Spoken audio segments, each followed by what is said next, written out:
إن الحمد لله نحمده ونستعينه ونستغفره ونعوذ بالله من شرور أنفسنا ومن سيئات أعمالنا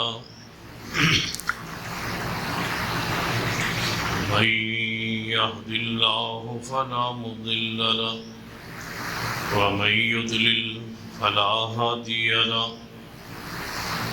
أشهد أن لا إله إلا الله وحده لا شريك له وأشهد أن محمدا عبده ورسوله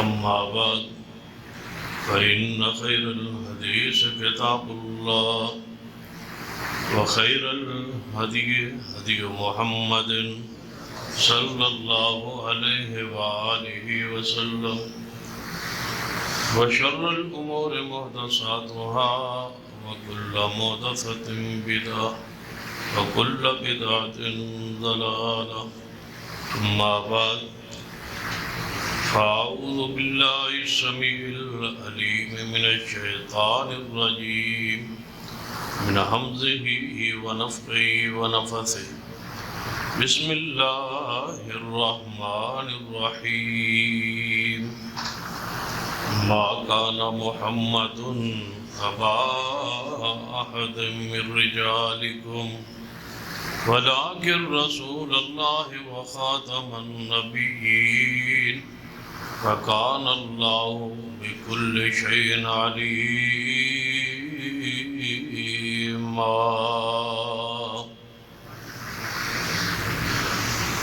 عزیز وقار علماء کرام بزرگ اور دوست،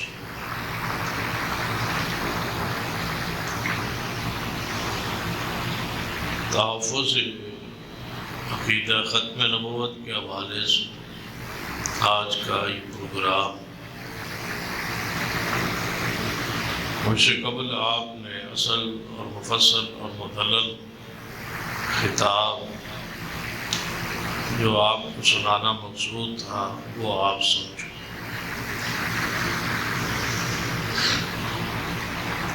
میں چند گزارشات آپ کے سامنے اسی عقیدے کے حوالے سے بیان کروں۔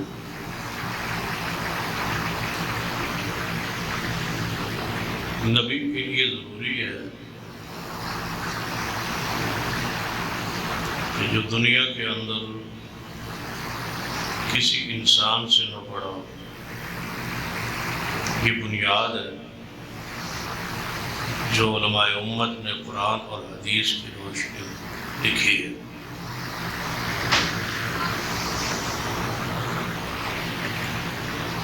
کہ نبی کا استاد، نبی کو پڑھانے والا دنیا میں کوئی نہیں ہوتا، مخلوق میں سے کوئی نہیں ہوتا۔ چونکہ ہمارے یہاں اصل عقیدہ ختم نبوت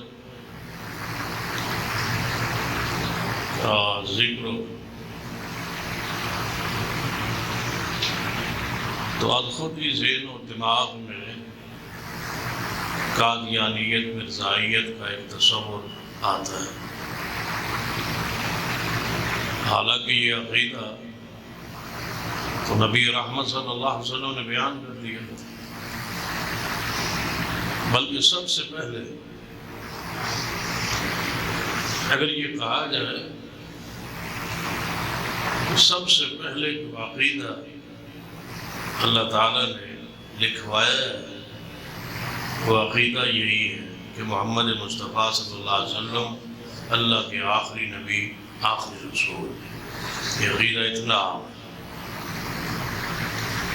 نبی علیہ السلام نے فرمایا انی عند اللہ مکتوب، میں اللہ کے ہاں یہ لکھا ہوا تھا کہ میں آخری نبی ہوں۔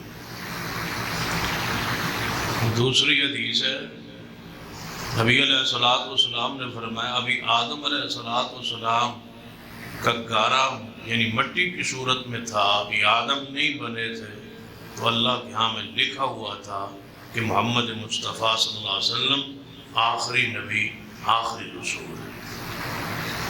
آپ اندازہ کریں کہ یہ عقیدہ کب سے لکھا ہوا ہے؟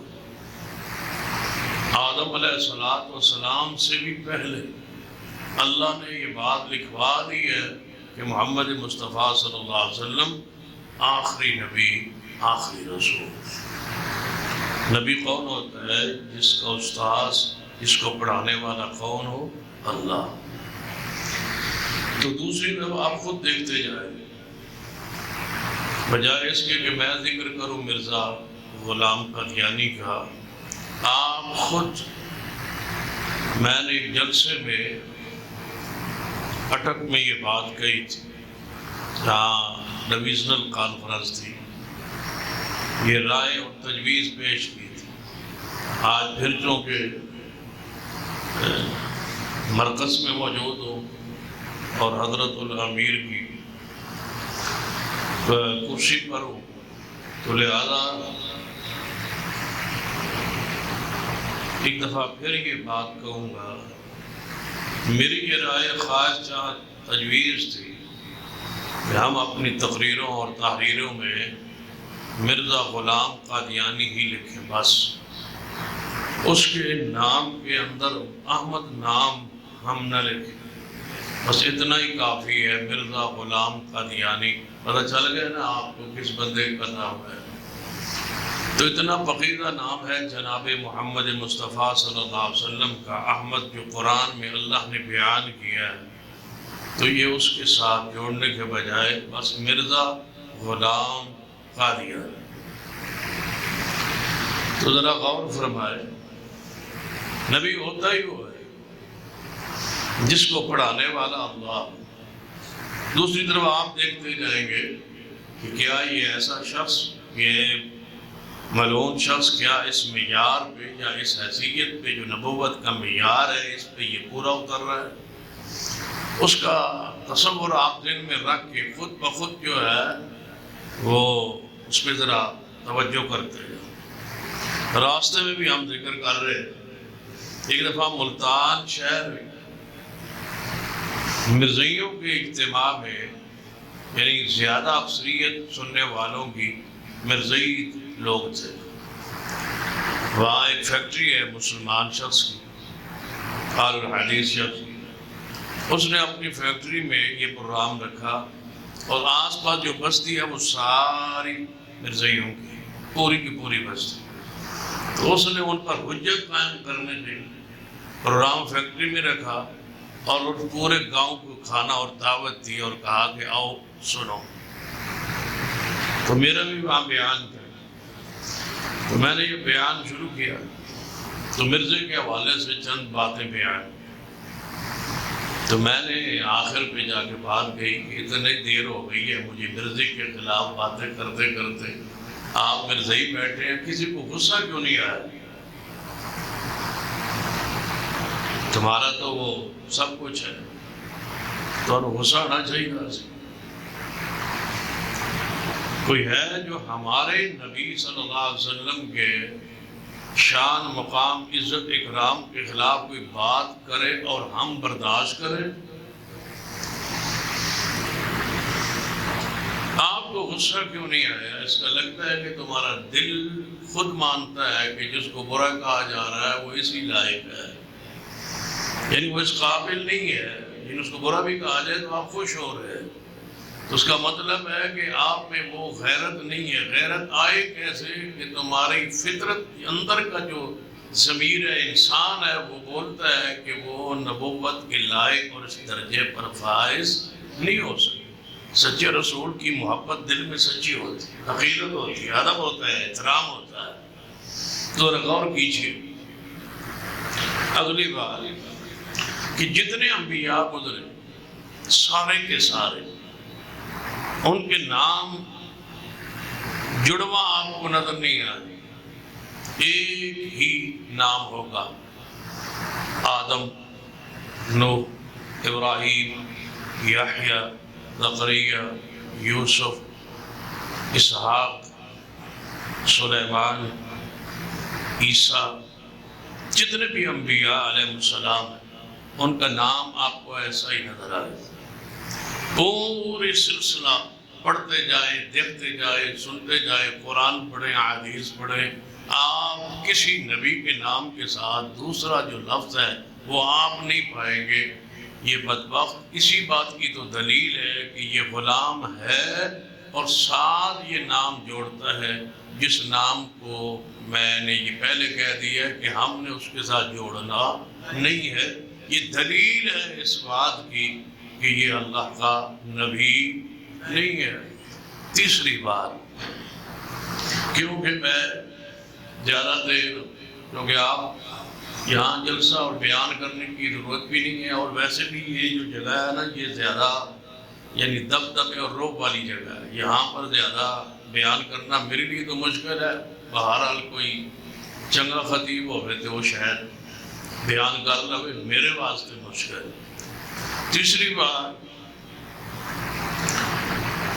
کہ جو اللہ کا سچا نبی ہوتا ہے وہ اپنی قوم میں سے سب سے زیادہ خوبصورت ہوتا ہے. سب سے زیادہ، اس سے زیادہ خوبصورت اس کی امت میں کوئی نہیں ہوتا. سارے انبیاء کو پڑھے، حسن کے لحاظ سے، جمال کے لحاظ سے سب سے خوبصورت ہر امت کا نبی اپنی پوری امت میں سب سے زیادہ خوبصورت ہوتا ہے. اور یہ واحد ہے مرزا جو سارے مرزیاں تو بدصورت. آپ پڑھ لیں، آپ دیکھ لیں، اس کی شکل دیکھ لیں، فوٹو وغیرہ مل جائے گا. آپ کے شہر ایک ویسے ہی ہو کچھ عرصہ یعنی کہ ہاں رائے. تو اس حوالے سے بھی آپ یعنی کہ سنا ہوگا، دیکھا بھی ہوگا کہ وہ بدصورت انسان ہے. نبی تو ہوتا ہی خوبصورت ہے. کہاں یہ واقعہ اکثر میں بیان کرتا ہوں. مناظر اسلام حافظ عبد القادر روکڑی رحمۃ اللہ علیہ کانفرنس تھی تمام مسالے کی مشترکہ ختم نبوت کے عنوان پہ. حضرت روکڑی رحمۃ اللہ علیہ آل الحدیث کی طرف سے وہاں مقرر تشریف لے گئے. خطاب کرتے کرتے معیار نبوت بیان کرتے کرتے فرمانے لگے نبی وہ ہوتا ہے جو سب سے زیادہ خوبصورت. اس پر دلائل دے گے نا. تو پھر حضرت روکڑی رحمۃ اللہ علیہ نے اپنی جیب میں مرزے کا فوٹو ڈالا ہوا، پھر فوٹو نکال لی.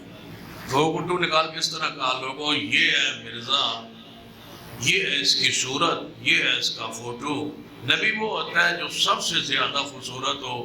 یہ ہے مرزا، تو ہن تسی فیصلہ کرو میں سونا یا یہ سونا. یعنی میری صورت خوبصورت ہے یا اس مرزے کی. سارے کہنے لگے روکڑی صاحب سونے تے تسی ہو. فرمایا جی پھر نبی پڑھنا سی تو میں نے ہونا چاہیے تھا. یہ تو بدصورت ہے. بدصورت شخص جو ہے جس میں سے جس کی امت میں کوئی خوبصورت بیٹھا ہو. ذرا ایک حدیث میں طرف جواتے ہیں تاکہ بات سمجھ آئے. صحیح البخاری میں حدیث ہے سرور کائنات جناب محمد صلی اللہ علیہ وسلم. توجہ رہے، بس ایک آدھ گھنٹہ جو ہے نا ذرا مشکل ہوتا ہے میرے لیے. اس سے اگلا گھنٹہ جو ہے انشاءاللہ میرا اور آپ کا ذہن انشاءاللہ مل جائے. بات مختصر ہی ہوگی انشاءاللہ، لیکن ایک گھنٹے کے بعد اختصار شروع ہوگا. آپ ذرا توجہ فرمائیں. حدیث پڑھتے صحیح البخاری. ایک بندہ آیا، عربی تھا، دیہاتی تھا. وہ آیا نبی علیہ السلام کے پاس. سواری اس نے سے اترا، مسجد نبی سے باہر سواری کو باندھا، اندر داخل ہوا. حضور صحابہ میں موجود تھے. جب مجلس میں داخل ہوا تو پہلا سوال پہ غور کی. کہتا ہے اے اہل مدینہ، تم میں سے وہ شخص کون ہے جس نے نبی ہونے کا دعویٰ کیا، جس کو تم نبی مانتے ہو، جس نے یہ کہا ہے کہ میں نبی ہوں؟ ذرا آپ بتلائیں آپ میں سے وہ شخص کون ہے. میں اسے ملنا چاہتا ہوں. میں دیہات سے عرابی ہوں، وہاں علاقے سے آیا ہوں. قوم نے بھیجا ہے نمائندہ ترجمان بنا کے کہ اس نبی سے مل رہا ہو، تحقیق کر کے ہو، واقعی سچا نبی ہو تو ہم سارے ایمان لے آئیں، اسلام قبول کریں. میں اس نبی کو ملنے آیا ہوں، ذرا بتائیں آپ میں سے وہ کون ہے. صحابہ کرام نے فرمایا اے پوچھنے والے پورے اجتماع میں ذرا تو آپ دیکھ جو سب سے سونا ہے، ہم نہیں بتلاتے وہ کون ہے، پورے اجتماع میں تو خواب دیکھ اور نظر دوڑا جو سب سے خوبصورت ہے وہ ہمارا نبی محمد صلی اللہ علیہ وسلم۔ تو جب اس نے ادھر ادھر نظر ڈالی تو پیغمبر علیہ السلام کے چہرے سے پہچان کے قریب ہوا اور کہنے لگا لوگوں اگر حسن پہ فیصلہ ہونا ہے تو اس پوری مجلس میں یہ ہے سب سے خوبصورت محمد صلی اللہ علیہ وسلم۔ پھر خوبصورت کیوں نہ ہوتے؟ یا ایھا النبی، تسی جاگتے ہو ماشاءاللہ، یا ایھا النبی انا ارسلناک شاہدا ومبشرا ونذیرا وداعیا الی اللہ بِإِذْنِهِ وَسِرَاجًا مُنِيرًا۔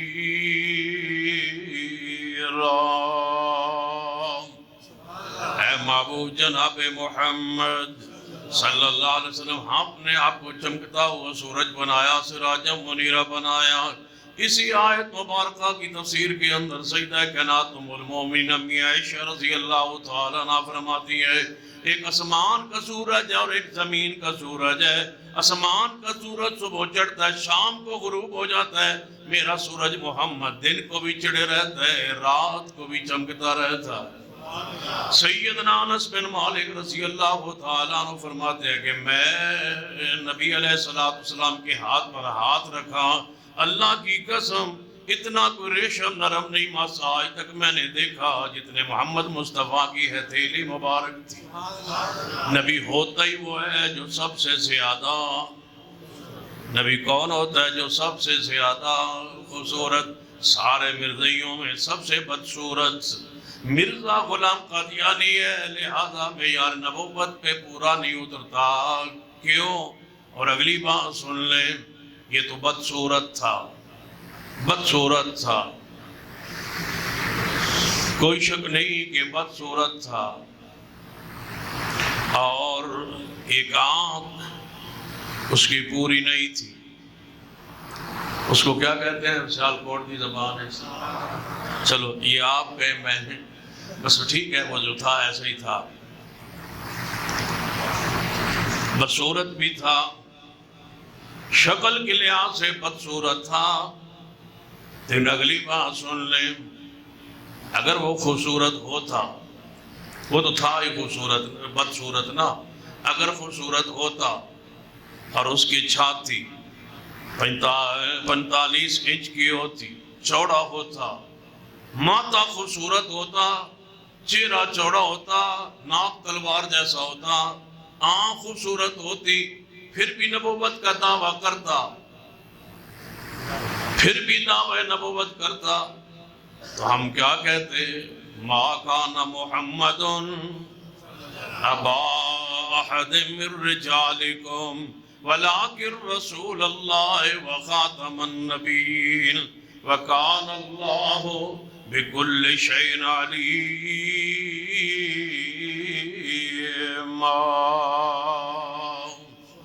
کہ ساری کائنات سے سب سے زیادہ خوبصورت کون ہے؟ جناب محمد صلی اللہ علیہ وسلم۔ نبوت کا مقام آپ پر ختم ہے، نبوت آپ کے بعد ختم ہے۔ انا خاتم النبیین، آپ نے خود معنی کر دیا، مفہوم بیان کر دیا، آپ نے خود ترجمہ بیان کر دیا، آپ نے بالکل سلیس انداز میں سمجھا دیا کہ خاتم النبیین کا معنی کیا ہے۔ اللہ کو پتا تھا قیامت تک کے لیے لوگ آئیں گے، ایسے لوگ آئیں گے، دجال قذاب آئیں گے جو اس لفظ کا معنی بدلنے کی کوشش کریں گے۔ حضور نے اس کا معنی بیان کر دیا۔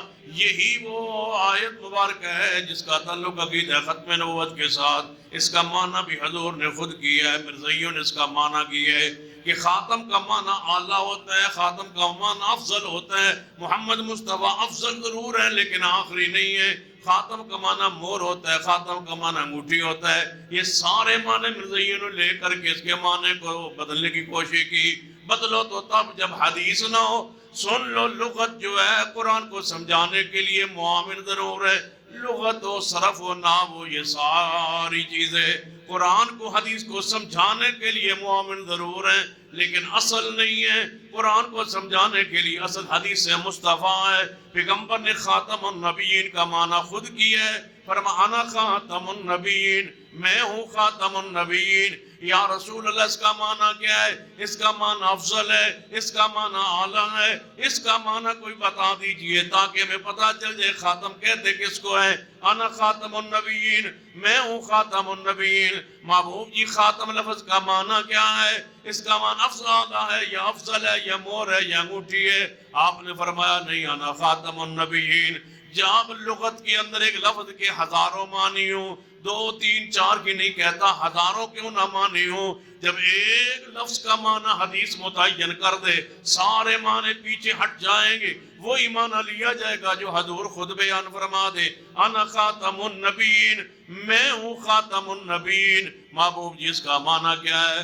فرما لا نبی بعدی، لا نبی بعدی. فرما گئے یہ خود ہادی، فرما گئے یہ خود ہادی. ہاں جدو تھوڑی زبان پہ چڑھ جائے پھر بس کر دیں گے. 33 باری کہنا ہے فرما گئے یہ ہادی. ذرا پیار سے محبت سے عقیدت سے اس عقیدے کا ذکر ہو تو عقیدت محبت میں ڈوب کے کہا کرے فرما گئے یہ ہادی. خود فرما گئے یہ ہادی. انا خاتم النبیین لا نبی، لا نبی بعدی، لا نبی بعدی، لا نبی بعدی، لا نبی، لا لا لا. یہ لفظ آ گیا اللہ، لا آ گیا ہے. جب لا آ جائے پیچھے کچھ نہیں رہتا. لا نبی، لا نبی بعدی. سارے مسلمان جتنے بھی مسلمانوں کے گروہ ہیں فرقے سب کا عقیدہ ہے کہ یہاں لا آ گیا ہے.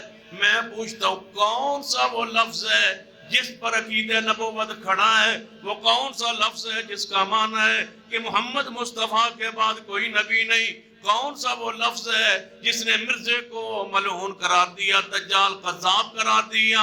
وہ کون سا لفظ ہے جس نے اسود انسی کو، مسیلمہ قذاب کو اور جتنے بھی جھوٹے مدعیان نبوت تھے سب کو ایک ہی لفظ ہے جس نے قذاب کے درجے میں لے گیا، ملعونیت کے درجے میں لے گیا، دجال کے درجے میں لے گیا؟ اتنا پاور والا وہ لفظ ہے. وہ کون سا لفظ ہے؟ لا لا لا لا لا. سمجھ آ رہی؟ کون سا لفظ ہے وہ؟ لا لا نہیں. گیا اصلاح کے اندر مسیلمہ قذاب، اسود انسی، مرزا قادیانی، سارے گئے جتنے جھوٹے آئے سب گئے اور جتنے آئیں گے سب اسی ایک لفظ کے رگڑے میں رگڑے جائیں گے. وہ لفظ کون سا ہے؟ لا کا. لا یہ اتنا سخت لفظ ہے، اتنا سخت لفظ ہے. جب آ جائے اسم پر، جب یہ داخل ہو جائے تو بالکل حیثیت ہی اس کی جنس ہی حیثیت ہی ختم کر دیتا ہے. پڑھیے لا الہ لا. عقیدہ توحید پہ کس پہ کھڑا ہے؟ سارا عقیدہ توحید کس پہ کھڑا ہے؟ ایک حرف پر وہ لا ہے. لا الہ الا اللہ. لا گیا کوئی معبود نہیں، لا گیا کوئی مشکل کشا نہیں، لا گیا کوئی حاجت روا نہیں، لا گیا کوئی نفع نقصان کا مالک نہیں، لا گیا کوئی بگڑی بنانے والا نہیں، لا گیا. جب لا گیا پیچھے کچھ نہ رہا. لا الہ آگے اللہ نے، اللہ نے اللہ لفظ نے ایک ہستی، ایک رب، ایک ذات کا استثناء کیا. اگر یہ اللہ نہ ہوتا تو مطلقاً نفی ہو رہی تھی، معبود ہے ہی کوئی نہیں. بس آگے اللہ نے آگے کہا نہیں اے اللہ تھوڑا سا ٹھہر، کوئی معبود نہیں مگر ایک ہے، اور وہ کون ہے؟ اللہ. یا تو اللہ بھی کوئی نہیں. انا خاتم النبیین، میں ہوں خاتم النبیین. کہا کیا مانا ہے محبوب؟ فرما لا نبی، عقیدہ توحید کھڑا ہے ایک لفظ لا پر، عقیدہ ختم نبوت کھڑا ہے ایک لا پر، لا نکال دیا جائے عقیدہ توحید ختم، لا نکال دیا جائے تو عقیدہ ختم نبوت ختم۔ لیکن لا پر زور دینے والوں، عقیدہ ختم نبوت پر پیرے دے کے کہنے والوں، لا آگے اب کوئی ذلی نہیں، کوئی بروزی نہیں، کوئی نبی نہیں، اس لیے کہ لا گیا ہے تو تیسرا لا تجھے کیوں نہیں پریشان کرتا؟ تیسرا لا تم کیوں نہیں پڑھتے؟ توحید کر لا حق ہے، عقیدہ ختم نبوت پر اگر لا حق ہے تو تیسرا لا بھی حق ہے، لا صلاۃ، لا صلاۃ، لا صلاۃ لمن لم یقرأ بفاتحۃ الکتاب، جو سورۃ فاتحہ نہیں پڑھتا اس کی نماز نہیں ہوتی، نہیں ہوتی، نہیں ہوتی۔ جیسے وہ دو لا حق ہے جو ان کی حیثیت ہے، اس لا کی بھی یہی حیثیت ہے۔ عقیدہ توحید لا پر، عقیدہ ختم نبوت لا پر، ساری نمازیں ایک لفظ پر کھڑی ہے اور وہ لفظ لا ہے۔ جب تک فاتحہ نہیں ہوگی نماز نہیں ہوگی۔ یہ لا بھی مانے اسی قوت طاقت کے ساتھ لا صلاۃ، لا صلاۃ، لا نبی، لا صلاۃ، نئی نماز، نئی نماز لمن لم یقرأ، اس شخص کی جو نہ پڑھے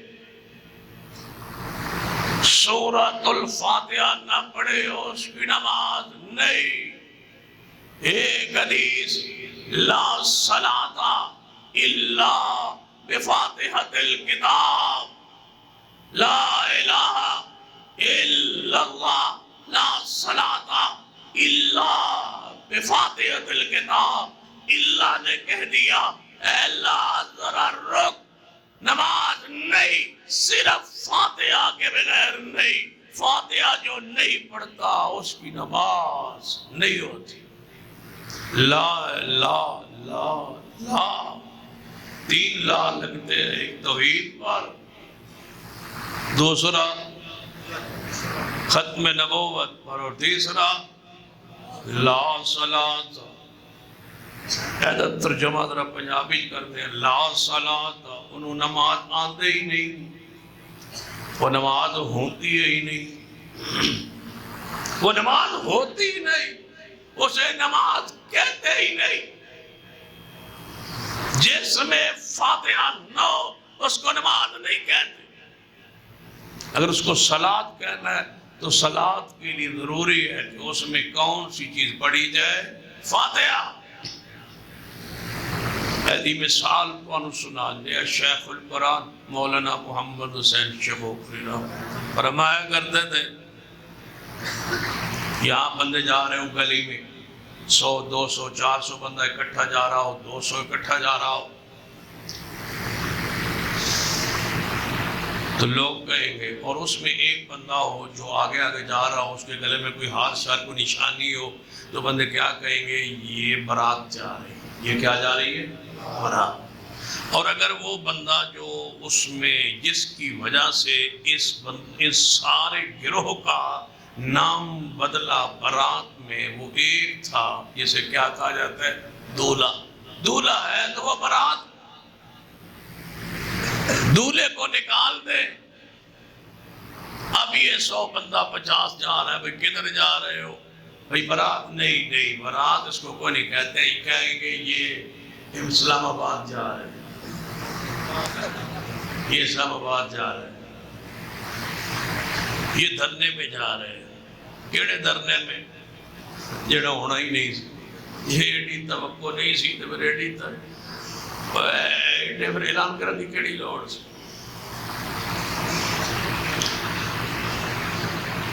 دھرنا تھا یہ دھر دیا گیا، کچھ تو ہو گیا ہے ہمارا۔ کئی آل الحدیث بھی پریشان ہے، مت دھرنے نو تے رہنا چاہیے تھا۔ سن لے، ہمارا ووٹ کل بھی جماعت کے لیے تھا اور ہمارا ووٹ آج بھی جماعت کے لیے انشاءاللہ۔ یہ ذہن میں رکھیں۔ پہلے تسی آندے ہو نا اہل حدیث ووٹ مسلم لیگ نون نو دے دینا، اصل مسلم لیگ نو بھی کدی نہیں دیتا تے نون نو بھی کدی نہیں دیتا۔ یہی غلط فہمی ہے، یہی ذہن سے نکال دو۔ جڑا بندہ تنوں آکے نا بس تسی اہل حدیث ووٹ دے دو مسلم لیگ نون نو، تسی آکو تسی غلط بیانی کر دو، جھوٹ بول دو۔ اسا کدے بھی ووٹ مسلم لیگ نون نو نہیں دیتا، اسا جدوں بھی ووٹ دے بھی مرکزی جمعیت اہل حدیث نو دے ہوئی۔ ہمارا ووٹ جماعت کے لیے بس، وہ جس کو پڑھ جائے، ہمارا جماعت کے لیے، ہماری نیت جماعت کے لیے، مسلک کے لیے، منہج کے لیے، اس سے فائدہ جس کو پہنچے اس کو پہنچے گا تو ہمیں بھی پہنچے گا، اور ہماری جماعت اس سے ذریعے مضبوط ہوگی۔ ہماری نیت اپنے ووٹ کی کس کے لیے ہے؟ جماعت کے لیے بس۔ یہ میں سمجھ نہیں آئی، میں تمہیں ایک واقعہ سنا۔ میں ایک واری الیکشن لڑیا، ایم پی اے دا غلطی کی تھی، دعا کرو اللہ دوبارہ ہو جا گناہ کرن دی توفیق نہ دے۔ ایک باری میرے کو ہو گیا، ہوں بڑے خوش ہوئے، گناہ کے تو گناہ ہو گیا تو میرا سر نہ رہنا ہے۔ ایک دفعہ میں ایم پی کے الیکشن میں کھڑا ہو گیا تو اس وقت متحدہ مجلس سے عمل تھی، اس کا نشان تھا کتاب کے نشان، الیکشن خوشاب ضلع سے لڑ رہا تھا۔ تو ایک جگہ پہ ووٹ تھے اور متحدہ مجلس عمل میں ساری جماعتیں تھیں، اہل حدیث بھی تھے، دیوبندی بھی تھے، بریلوی بھی تھے، اور ہاں دسو تسی نہ لو، میں نہیں لینا، آج میں میرے سے تو نہیں نہ لینا، یہ نظر بھی نہیں لینا۔ چوتھا گروہ بھی تھا، وہ کون تھے؟ چلو ان سے ووٹ میرے نام کے ساتھ جو لگتا ہے نا نقوی، انہوں نے کہا یہ بندہ ہمارا لگتا ہے۔ انہوں نے کہیں رابطہ رابطہ کر لیا، اگر آپ نقوی ہیں اور ہمارے ہیں تو پھر ووٹ ہم دینے کے لیے تیار ہیں۔ جب ملاقات ہوئی تو انہوں نے مجھے دیکھا تو کہتے ہیں یہ تو کوئی اور چیز ہے، ہمارا تو نہیں لگتا۔ تو بہرحال انہوں نے کہا وہ ووٹ ہم نے آپ کو نہیں دے، اس لیے کہ آپ وابی۔ میں نے کہا آپ کا جو قائد ہے، لیڈر ہے، وہ ہمارے مجلس عمل کا حصہ ہے، کیا ووٹ دیں؟ اس نے کہا نہیں۔ میں نے مرکز میں رابطہ کیا، اپنے مرکز میں 106 آ گئے، تو وہاں سے جو ساتھی ذمہ دار تھے ان کو یہ بتایا کہ ووٹ ان کے پاس کافی ہیں لیکن وہ دینے کے لیے تیار نہیں۔ انہوں نے ان کے سربراہ سے رابطہ کیا، آپ ووٹ دیں اس کو۔ انہوں نے ہماری جماعت نے رابطہ کیا، اس نے وہاں فون کیا کیا ووٹ، تو وہ میرے ساتھ رابطے میں، انہوں نے کہا جی ووٹ دیں گے، ہمارے لیڈر کا فون آ گیا، ووٹ آپ کو دیں گے۔ تو میں نے کہا وہ کون سا نقطہ اس نے آپ کو بیان کیا ہے مجھے ووٹ آپ دے رہے ہیں؟ تو وہ بات سننے والی ہے، وہ سنانے والی آپ کہنے لگے۔ اس نے کہا ہے کہ جس بستی میں ایک ہمارا مومن بھائی رہتا ہے، اس کے اوپر مکان کے اوپر علم لگا ہوا ہے اور وہاں سارے اہل حدیث ہیں، ہمارے مسلک کا کوئی نہیں ہے، تو آپ اس وابی کو ووٹ دے کے نیت یہ کریں کہ ہم نے اس بستی کے ایک بندے کی حفاظت کے لیے اس علم کے لیے ووٹ دیا ہے۔ ایک ہمارا ساتھی کسی علاقے میں ہے تو اس کی کون حفاظت کرے گا؟ تم کیوں کہتے ہو کہ ہم مسلم لیگ کو ووٹ دیتے ہیں؟ تم کہو ہم مرکزی جمعیت الحدیث کو دیتے ہیں تاکہ ہماری جماعت مضبوط ہو۔ یہ تو ایسے ہی ہے جیسے بندہ کوئی مکان بنانے لگے، کوٹھی بنانے لگے اور بیٹھ جائے اور کہے کہ میں نہیں کوٹھی بنانی، میں تو کیوں نہیں بنانی؟ جی میں کوٹھی بنائی تھی، مستری کام کرے سی تے مستری دیہڑی مل سی تے میں اس واسطے وہ فائدہ ہی نہیں کرنا۔ فائدہ جس کا ہو، نیت اپنی درست کیجیے۔ اور آئیے جو بات میں آپ کے سامنے رکھنا چاہتا ہوں اس کی طرف توجہ فرمائے۔ میرے اور آپ کے پیر و مرشد جناب محمد صلی اللہ علیہ وسلم نے فرمایا فاتحہ بغیر نماز نہیں۔ حضرت شیخ القرآن کیا فرماتے تھے؟ اگر دولہا، توجہ ہے، دولہا اگر موجود ہے، دولہا تو وہ کیا ہے؟ اگر دولہا نہیں ہے تو وہ کیا ہے؟ وہ جلوس ہے، ریلی ہے، اجتماع ہے۔ اگر فاتحہ ہے تو وہ نماز ہے، فاتحہ نہیں، فاتحہ نہیں تو وہ نماز نہیں۔ نماز نام ہی فاتحہ کے ساتھ ہے۔ فرمایا ما کان محمد ابا احد من رجالکم ولکن رسول اللہ وخاتم النبیین وکان اللہ بکل شیء علیم۔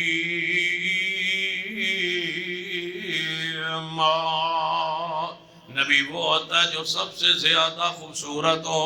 نبی ہونے کے لیے ضروری ہے سب سے زیادہ خوبصورت ہو۔ کون سب سے زیادہ خوبصورت ہے؟ جناب محمد صلی اللہ علیہ وآلہ وسلم کی ذات پاک۔ آگے بات پڑھائی، نبی علیہ السلام نے خبر دی تھی میرے بعد کچھ لوگ آئیں گے جو نبوت کا دعویٰ کریں گے، سن لینا وہ سارے کذاب ہوں گے، دجال ہوں گے، خبردار۔ اور ائمہ کرام کے ایک اور فتویٰ بھی سن لیجئے، فرماتے ہیں جو بندہ دعویٰ کرے کہ میں نبی ہوں، اور جو بندہ اس سے دلیل مانگے کہ یار دلیل دے، ہو سکتا ہے کہ دلیل تیری تے غور کرنے ہم مقبول ہوئے گی تے مان لانگے، جو اس ارادے سے دلیل مانگے وہ بھی مسلمان نہیں، وہ بھی مسلمان نہیں۔ کیوں؟ جب طے ہو چکا کہ محمد مصطفیٰ کے بعد کسی نے آنا ہی، جب آنا ہی نہیں تو پھر دلیل کس بات کی، اس کا دعویٰ کس بات کا؟ جو دعویٰ کرے اس کا دعویٰ کفر کی دلیل۔ اور عام اور مسئلہ سن لیجئے، مرزائی عام کافروں جیسے نہیں ہیں، ہم سمجھتے ہیں جب اقلیت قرار پا گئے، کافر قرار پا گئے، پھر کیوں آپ ان کے خلاف اس قدر باتیں کرتے ہیں؟ سن لیجئے، یہ عام کافروں کی طرح نہیں۔ تو ہمارا جناب خطبہ عیسائیوں کے خلاف نہیں، یہودیوں کے خلاف نہیں، مرزائیوں کے خلاف کیوں ہے؟ سن لیجئے، مرزا عیسائی اور قسم کے کافر ہے، یہ مطلقاً کافر ہے، یہودی مطلقاً کافر ہے۔ مطلقاً کافر کون ہوتا ہے؟ جو اللہ کو نہ مانے، محمد مصطفیٰ صلی اللہ علیہ وسلم کو رسول نہ مانے، یا اللہ کو نہ مانے یا رسول اللہ صلی اللہ علیہ وسلم کو نہ مانے۔ یہ اس وجہ سے کافر ہوئے کہ یہ محمد مصطفیٰ کو اللہ کا نبی نہیں مانتے تو کافر ٹھہرے، قرآن کو کتاب اللہ نہیں مانتے تو کافر ٹھہرے۔ یہ ہے ان کی وجہ کفر، یہ مطلقاً کافر، ان کے احکام و مسائل اور ہیں۔ اور دوسرے قسم کے کافر منافق جو ظاہری کلمہ پڑھتے ہیں لیکن اعتقادی طور پر اندر ایمان نہیں ہے، نہیں مانتے اللہ کو، نہیں مانتے رسول اللہ کو، ظاہری طور پہ کلمہ پڑھنے والے یہ منافق۔ تیسرے درجے کے کافر ہیں زندیق۔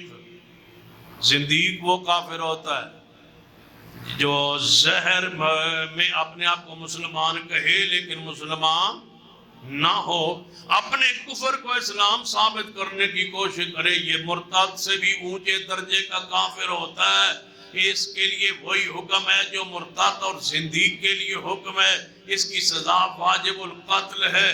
یہ رب کی زمین پر نہیں رہ سکتا، اس کے لیے پارلیمنٹ میں بحث نہیں ہو سکتی، اس سے دلائل کا مطالبہ نہیں کیا جا سکتا، اس سے کچھ پوچھا نہیں جا سکتا۔ بس ایک ہی سزا ہے کہ اس کا سر تن سے جدا ہے، اور وہ اسلامی حکومت پر فرض ہے ان پر وہ شرعی سزا کا لاگو کرے جس کے یہ حقدار ہے۔ یہ عیسائیوں کی طرح نہیں ہے، یہ یہودیوں کی طرح نہیں ہے۔ ان ملک میں رہنے کا اقلیت کو حق حاصل ہے، ہندوؤں کو حق حاصل ہے، مجوسیوں کو حق حاصل ہے، سکھوں کو رہنے کا یہاں حق حاصل ہے، کافروں کو یہاں رہنے کا حق حاصل ہے، اقلیت کے ان کے حقوق حاصل ہے، لیکن مرزائیت کو یہ حق حاصل نہیں ہے۔ یہ ہے کافر کہتے ہیں ہم مسلمان ہیں، یہودی کہتے ہیں ہم یہودی ہیں، عیسائی کہتے ہیں ہم عیسائی ہیں، سکھ کہتا ہے میں سکھ ہوں، ہندو کہتا ہے میں ہندو ہوں، مجوسی کہتا ہے میں مجوسی ہوں. یہ کہتے ہیں ہم کافر نہیں ہیں، ہم مسلمان ہیں. اپنے کفر کو اسلام کے طور پر ثابت کرتے ہیں. اس گروہ کو زندیق کہا جاتا ہے. زندیق کی سزا مرتد کی سزا ہے. ان کی نسل ہو، ان کی بیٹیاں، ان کی بیویاں، ان کی اولادیں، ان کے بچے، سب کے لیے ایک ہی حکومت وقت پر فرض ہوتا ہے سزا لاگو کرے کہ ان کا ایک ہی سزا ہے کہ ان کا سر تن سے جدا ہے. یہ ہم کافر نہیں ہے کہ ان کے ساتھ کھائیں نہیں، ان کے ساتھ پیئے نہیں، ان کی دکان ہو تو سودا لے نہیں، ان کی فیکٹری ہو تو وہاں مزدوری کرے نہیں، یا اپنی لیبر میں مرزائیوں کو بطور ورکر رکھے نہیں. یہ بیمار ہو جائیں تو بیمار پرسی کرے نہیں. یہ پیاسے پر مر رہے ہوں تو ان کو پانی دے نہیں. ایکسیڈنٹ پہ یہ سڑک پہ گرا ہوا ہو اس کو اٹھانا اور اٹھا کے اسپتال پہنچانا حرام ہے. ان کو انسانیت والے حقوق بھی حاصل نہیں ہے. آگے بڑھیے. انسانیت والے حقوق یہودیت، عیسائیت، دیگر کفار کے لیے ہے. ان کے لیے کوئی نرمی اسلام میں نہیں ہے. ان کے آپ کے پڑوس میں رہتے ہوں، ان کے گھر آگ لگ جائے، تعاون کرنا حرام ہے. پانی ڈالنا وہاں بولو حرام ہے. تیل اگر لگ جاوے تیل سے لگ جاوے تو معاملت کر دے. اس کے علاوہ نہیں. یہ عام کافروں کی طرح نہیں ہے. اپنے ذہن سے، دماغ سے اپنے نکالیے کہ یہ عام کافر ہے، یہ زندیق کے درجے میں ہے. یہ محمد مصطفیٰ کی توہین کرتے ہیں، اصحاب رسول کی توہین کرتے. پتہ کیا کہتے ہیں؟ کہتا تھا مرزا کے حسن و حسین جیسے 200 بندے تو میری جیب میں ہر وقت رہتے. اتنا بدبخت تھا، اتنا ملعون تھا. کہتا تھا میں نے خواب میں سیدہ فاطمہ الزہرا کی گودی میں سر رکھ کے میں سویا رہا. یہ اتنا بدبخت تھا. اللہ کی توہین، رسول اللہ کی توہین، کتاب اللہ کی توہین، مکہ و مدینہ کی توہین. پڑھ لے ان کے عقائد کو، نظریات کو. میرے اور آپ کے محبوب جناب محمد صلی اللہ علیہ وسلم کے پاس مسیلمہ قذاب مدینے میں آیا.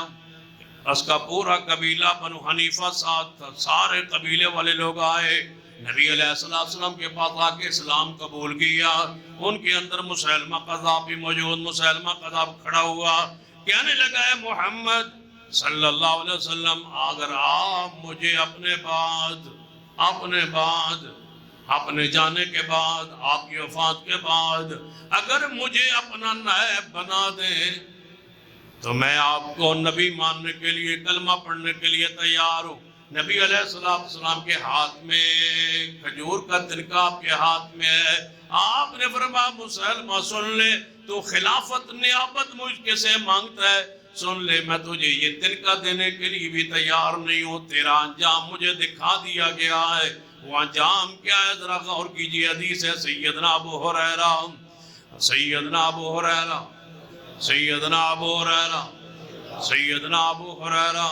پیار سے، محبت سے عقیدت صحابی رسول کا نام آیا ہے.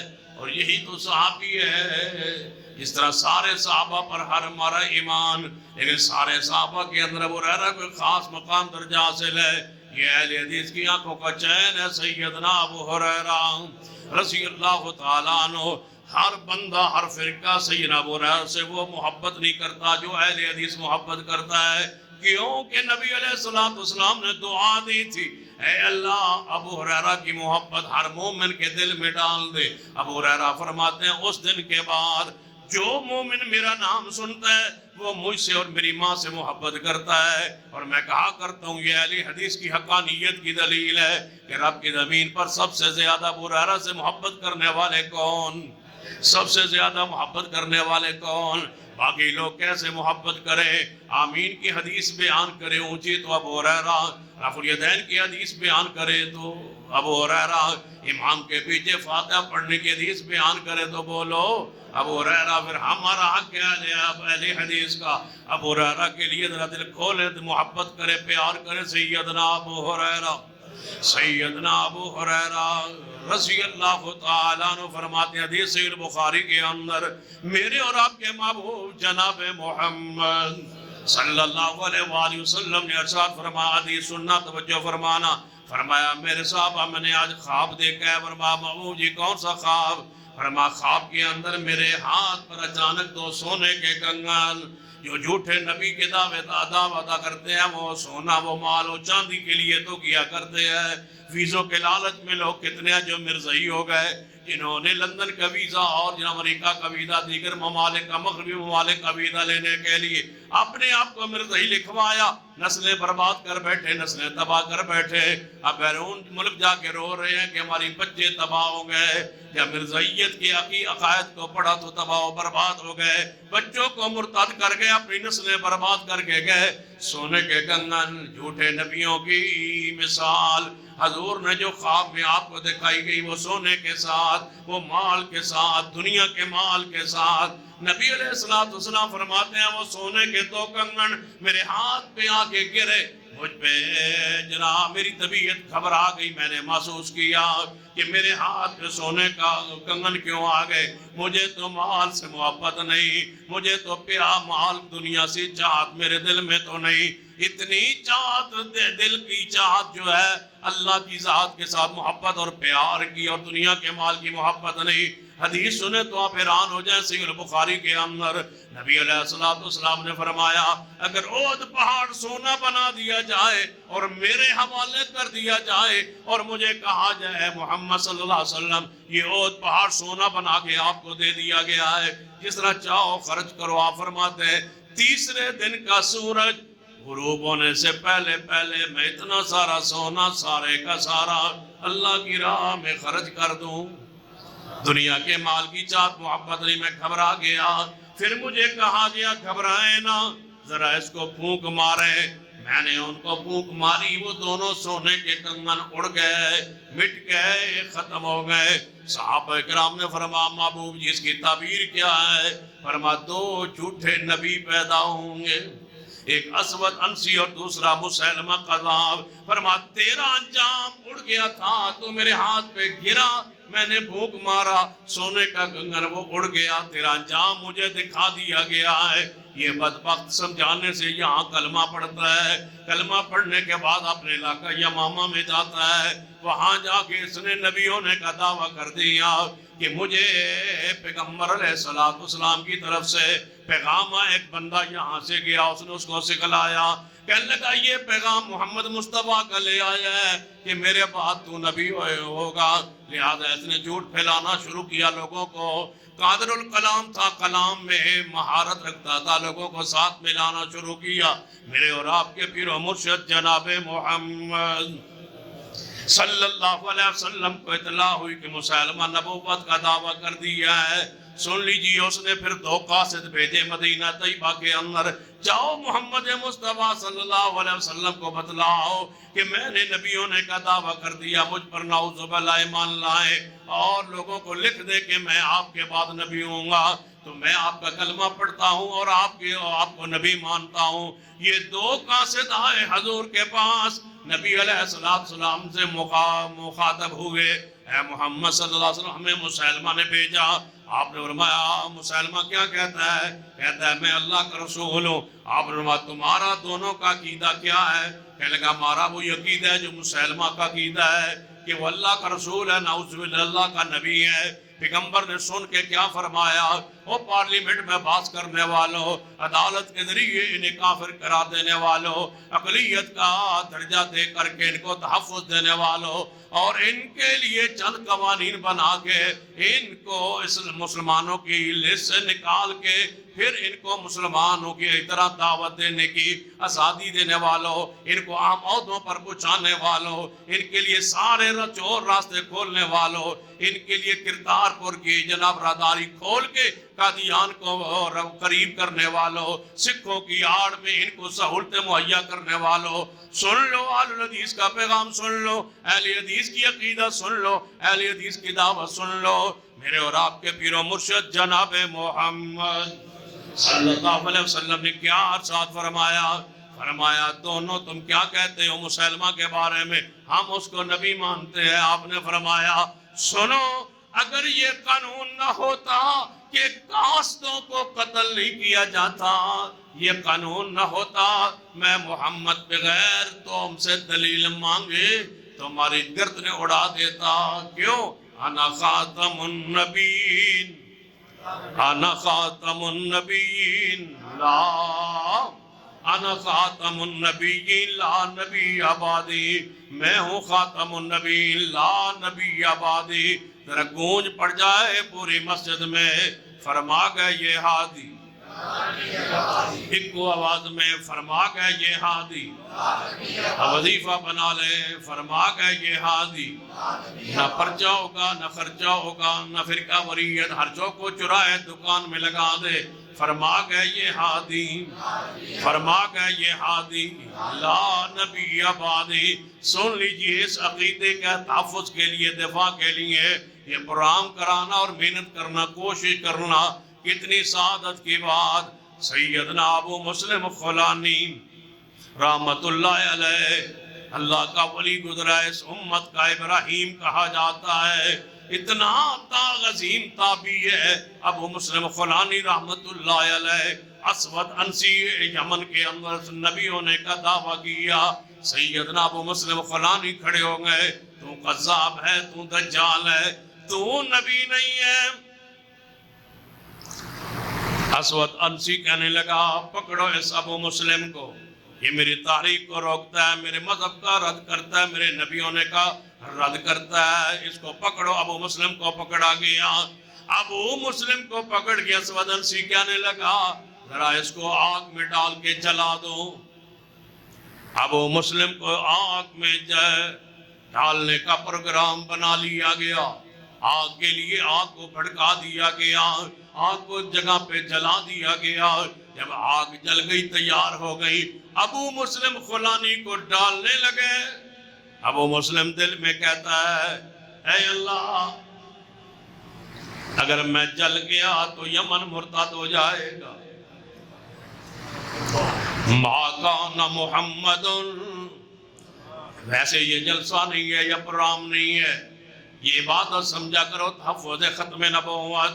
مبارکباد پیش کرتا ہوں حضرت بھائی فیصل افضل شیخ صاحب کو اور ان کی ٹیم کو، ان کو ساتھیوں کو، اس جماعت کو، اس مسجد کو سلام پیش کرتا ہوں کہ آپ نے اس عظیم عنوان پر کانفرنس کی، اس پر خرچ کرنا عبادت ہے، عبادت ہے، عبادت کا درجہ ہے۔ ابو مسلم خولانی کہتا ہے اے اللہ، اگر آج یہ مجھے آگ میں ڈال دے اور میں جل جاؤں، میں تو یقین ہے کہ جنت میں پہنچ جاؤں گا۔ نبی پاک کو نہیں دیکھا، یمن میں اسلام لا چکا ہے لیکن مصطفیٰ دنیا سے جا چکے ہیں۔ ابو مسلم خولانی رحمت اللہ علیہ کو پکڑ لیا گیا، آگ میں ڈالنے لگے۔ کبھی اس طرح بے تکلفی میں رب سے دعا کیا کرو، عقیدہ ختم نبوت کے لیے کام کر کے اسی وسیلے سے دعا مانگا کرو کہ اے اللہ، میں ختم نبوت کے لیے کام کرتا ہوں، میری دعا قبول فرما لے۔ یہ اہل حدیث مسلک کی جان ہے، یہ اسلام کی روح ہے، عقیدہ ختم نبوت۔ ابو مسلم خولانی جو ہی آگ میں ڈالے گئے، قُلْنَا يَا نَارُ كُونِي بَرْدًا وَسَلَامًا عَلَىٰ إِبْرَاهِيمَ۔ ابو مسلم خولانی جب آگ میں گئے تو کہتے ہیں میرے اللہ، یہ ابراہیم پر آگ ٹھنڈی ہو سکتی ہے تو ابو مسلم پر بھی آگ کو ٹھنڈا کر دے۔ آگ جلتی رہی حتیٰ کہ آگ بجھ گئی، ابو مسلم خولانی محفوظ رہا۔ پورے یمن میں بات پھیل گئی، یمن سے بڑھتے بڑھتے مدینہ پاک میں پہنچ گئی، مدینہ پاک میں پہنچی تو پہلے خبر پہنچ گیا ابو مسلم خولانی جب آگ سے باہر نکلے صحیح سلامت نکلے، یہ دوسرا شخص ہے ابو مسلم جس پر آگ ٹھنڈی ہو گئی، جس پر آگ بسلامتی والی ہو گئی، عقیدہ ختم نبوت کے لیے ابراہیم پر جناب آگ ٹھنڈی ہوئی، عقیدہ توحید کے لیے یہاں ٹھنڈی ہوئی، عقیدہ ختم نبوت کے تحفظ کے لیے نکلے یہاں سے، کہنے لگے میں نکلتا ہوں یہاں سے اب ہجرت کر کے، اللہ نے مجھے محفوظ رکھ لیا، ہجرت کر کے مدینہ پہنچے، ہجرت کر کے مدینہ پہنچے، بات پہلے پہنچ چکی ہے، خبر پہلے پہنچ چکی ہے، مسجد نبوی میں پہنچے، لوگوں کو بتلایا میں ملنا چاہتا ہوں امیر المومنین سیدنا عمر، سیدنا عمر، سیدنا عمر رضی اللہ تعالیٰ عنہ کو ملنا چاہتا ہوں، لہذا مجھے ملایا جائے، کون ہو تم؟ ابو مسلم خولانی ہوں، ملنا چاہتا ہوں، یمن سے آیا ہوں، سیدنا عمر کو گھر پیغام پہنچا، پہلے واقعہ سن چکے تھے، دوڑے آئے، تیزی سے آئے، فرمایا نبی کی امت کا ابراہیم آ گیا ہے، نبی کی امت کا ابراہیم آ گیا ہے، محمد مصطفیٰ کی امت کا ابراہیم آ گیا ہے، تبھی تو میں کہتا رہا ہوں کہ فرما گئے یہ ہادی، فرما گئے یہ ہادی لا نبیہ، فرما گئے یہ ہادی لا نبیہ، جہاں جھوم جائیے عقیدے کے اندر، فرما گئے یہ ہادی لا نبی بعدی، یہ ایک صحابی رسول ہے سیدنا حبیب رضی اللہ تعالیٰ عنہ، یہ مسیلمہ کذاب کے پاس پہنچا ہے جس نے نبیوں نے کا دعویٰ کی ہے، مسیلمہ کذاب کے پاس پہنچا، اس نے جنگ میں یہ قید ہو گئے، حبیب رضی اللہ تعالیٰ عنہ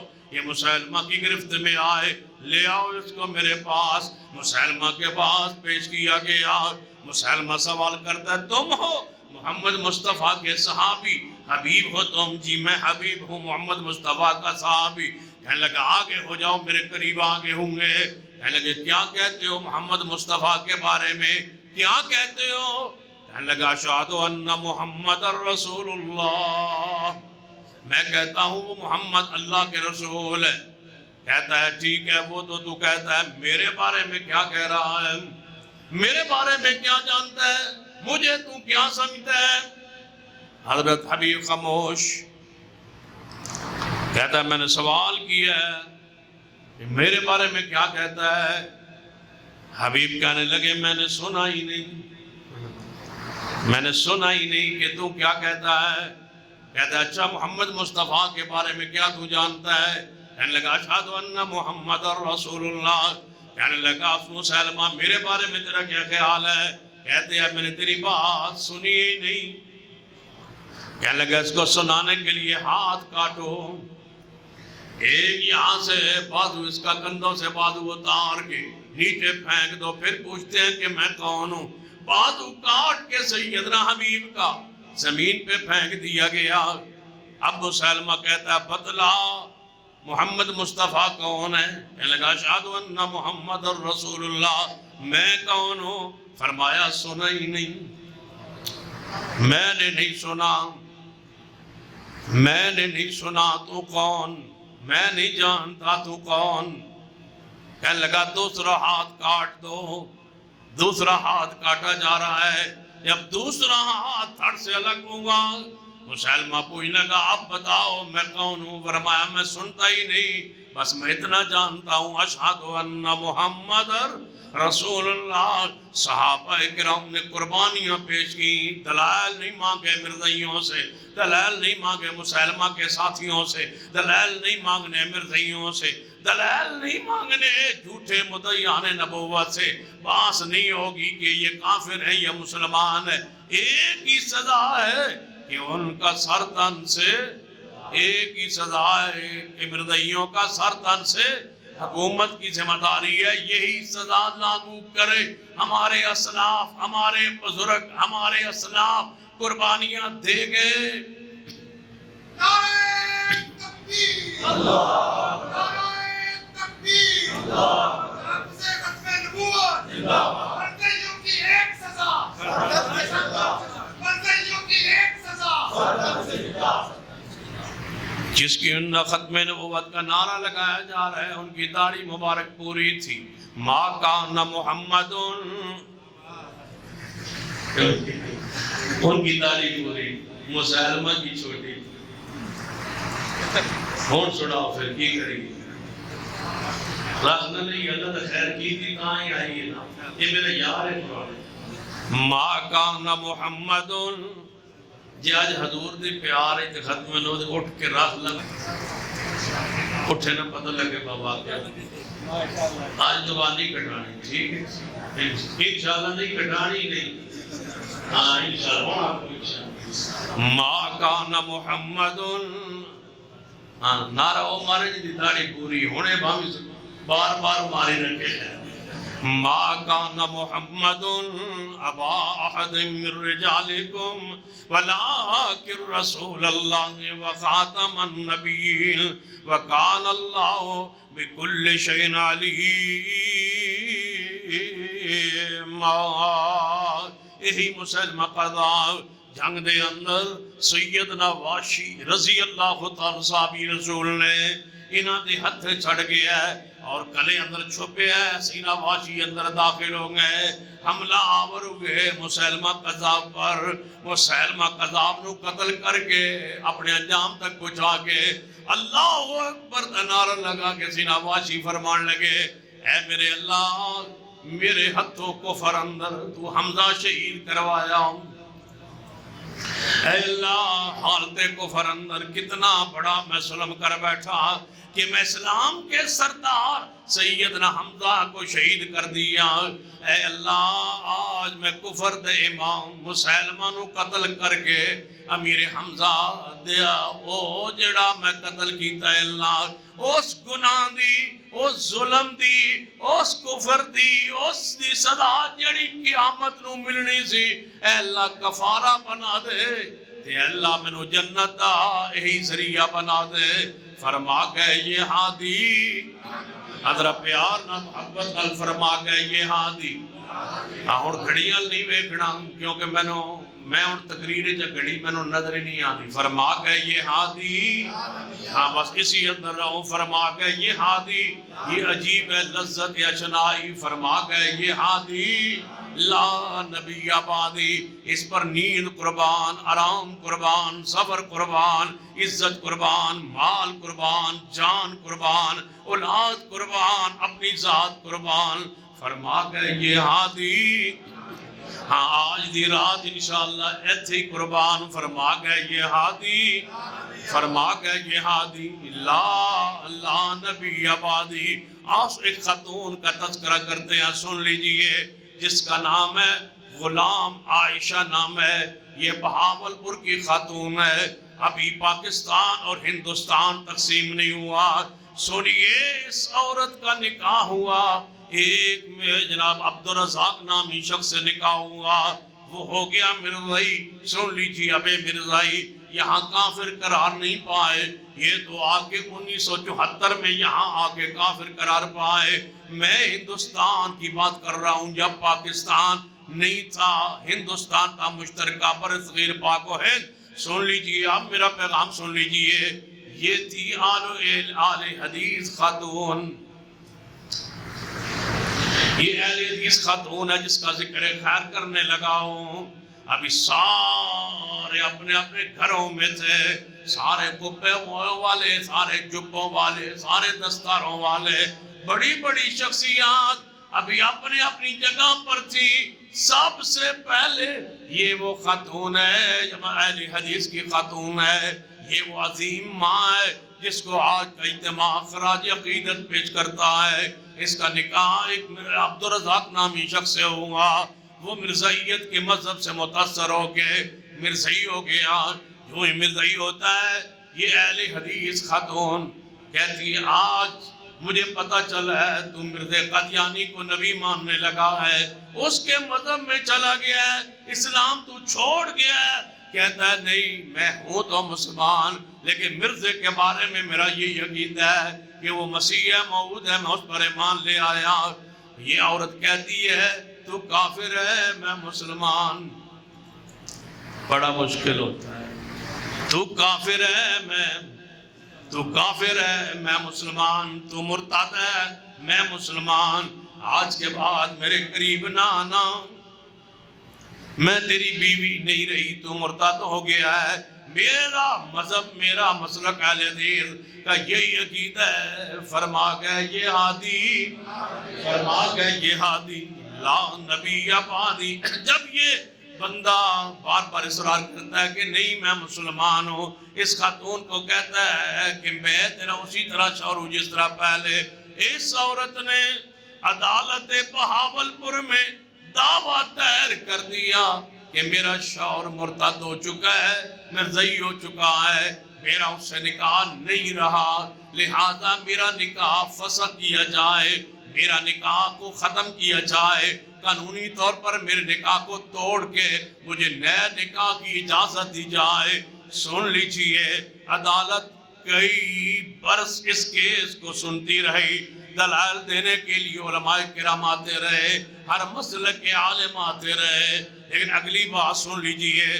اس عورت نے بہاولپور سے خط لکھا شیخ الاسلام ثناء اللہ مرزری کو رحمت اللہ علیہ کو, ہے شیخ ثناء اللہ, میرے پاس وکیل کی فیس بھی موجود نہیں اور کیس میں نے لڑنا ہے, یہ میرا مسئلہ ہے. اگر تم بہاولپور نہ پہنچے تو قیامت کا دن ہوگا, میرا ہاتھ ہوگا, تمہارا گریبان ہوگا. امرتسر سے شیر چل پڑا, بہاولپور میں پہنچا اور جناب وکیل کی حیثیت سے دلائل لے کے عدالت میں پہنچے اور مسالک کے علماء کو بھی بلایا, وہ بھی پہنچے. حضرت شیخ الاسلام رحمہ اللہ جناب داد کے سامنے دلائل پیش کرتے رہے. دلائل کے بعد فیصلہ محفوظ ہوا.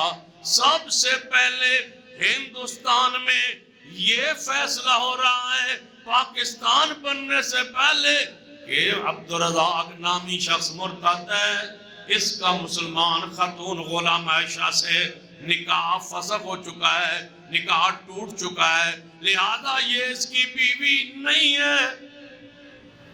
فیصلہ ہوا اب غلام عائشہ وہ خاتون, وہ آل الحدیث کی وہ بزرگ خاتون, اس طرح سمجھو کہ آل حدیث کے جوانوں ہماری ماں کو یہ درجہ حیثیت رکھتی ہے. جب پتا چلا اس عورت کا نکاح فسخ ہو گیا ہے, کوئی اس عورت کو اور اس کے بچوں کو سنبھالنے والا نہیں ہے, سب سے آگے کون آئے؟ محدث والعصر علامہ سلطان محمود جلال پور پیر والے. فرمایا میں اس خاتون سے نکاح کرنا چاہتا ہوں. آپ نے نکاح کیا اس خاتون سے اور اللہ نے اولاد بخشی, اور شیخ سلطان محمود محدث جلال پوری کا زندگی میں صرف ایک ہی نکاح اسی خاتون سے ہوا. فرمایا میں اس کے لیے قربانی کیوں نہ دوں جس نے تاکید ختم نبوت کے لیے قربانی دے کے مرزائیوں پر جناب اعلان سے پہلے ہی یہ مور لگا دی کہ فرما گئے یہ عادی. مجھے بولیے فرما گئے یہ ہادی, فرما گئے یہ ہادی, مجھے بولیے فرما گئے یہ ہادی. پھر آئیے آگے بڑھیے, اپریل کا مہینہ ہے اور 1974 ہے. یہاں جناب ستمبر 74 میں کافر قرار پائے مرزائی, لیکن سعودی عرب کے اندر مکہ مکرمہ کے اندر رابطہ عالم اسلامی کے اجلاس کے اندر اپریل 1974 کے اندر یہاں سے پہلے ہی مرزائیوں کو قادیانیوں کافر قرار دے دیا گیا. اور ان کو کافر قرار دلانے میں جس کتاب نے توجہ فرمانا, جس کتاب نے تاریخی کردار ادا کیا, وہ کتاب سیالکوٹ کے قائد ملت کی. جانتے ہو کون تھے پھر وہ کتاب توجہ فرمانا جس کے بارے میں حضرت علامہ شہید رحمت اللہ علیہ فرماتے ہیں میں نے کتاب لکھی القادیانیہ کتاب لکھی. توجہ کرنا, جب القادیانیہ کتاب لکھی لکھ کے کتاب رات کو مکمل ہوئی، آج ہی مکمل ہوئی۔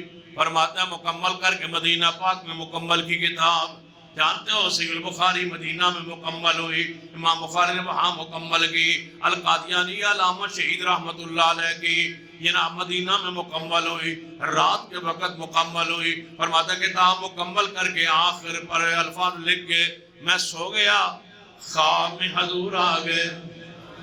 علامہ شہید رحمت اللہ علیہ فرماتے ہیں خواب میں محمد مصطفیٰ صلی اللہ علیہ وسلم کے بارے بتلایا گیا مجھے کہ وہ مسجد نبوی میں موجود ہے۔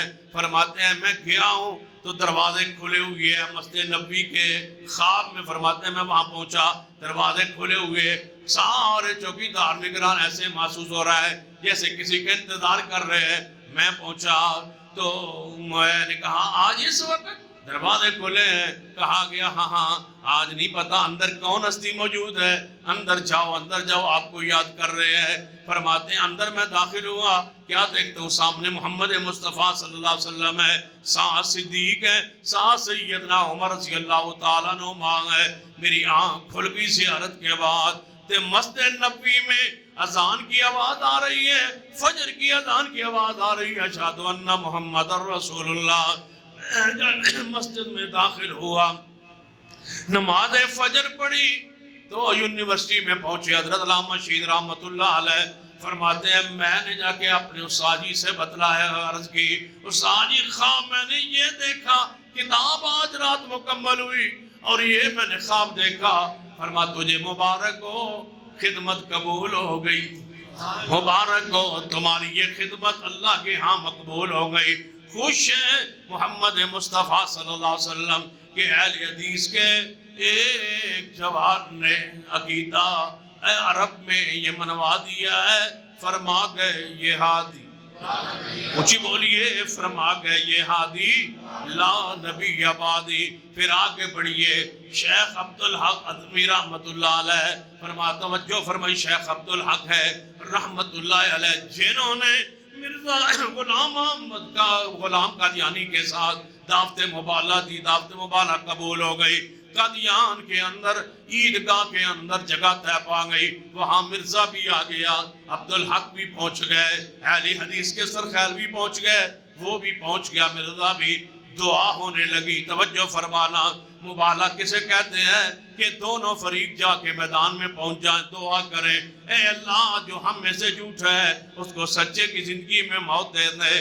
دعا مرزے نے بھی کی، دعا اپنے شیخ اہل حدیث عبدالحق رحمت اللہ علیہ نے بھی دعا کی، دعا آسمان پہ چڑھ گئی اہل حدیث کے سرخیل کی۔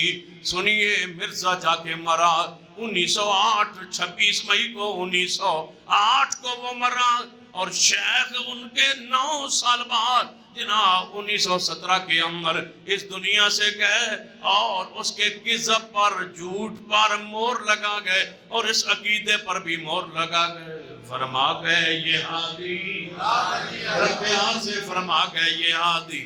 جب مرزا تنگ ہوا بات آگے بڑھتی گئی، توجہ فرمائیے، یہ آگے بڑھیے 1926 کی بات توجہ فرمائیے، جس کی طرف میں آ رہا ہوں، جس کے بعد اس کو جناب یہ جناب موت کا پیغام آ رہا ہے، سن لیجئے جدھر میں آ رہا ہوں۔ سید اہل حدیث کے سرخیل شیخ الاسلام مولانا ثناء اللہ مرثری، اونچی بولیے، رحمت اللہ علیہ، ادھر آئیے ذرا توجہ فرمائیے، شیخ الاسلام مولانا ثناء اللہ مرثری رحمت اللہ علیہ۔ مرزا تنگ آ گیا ہے، ان کے تلحال سے تنگ آ گیا، کہنے لگا کوئی ہے اگر تو مجھ سے مناظرہ کرنا چاہتا ہے تو قادیان کے اندر آ جا۔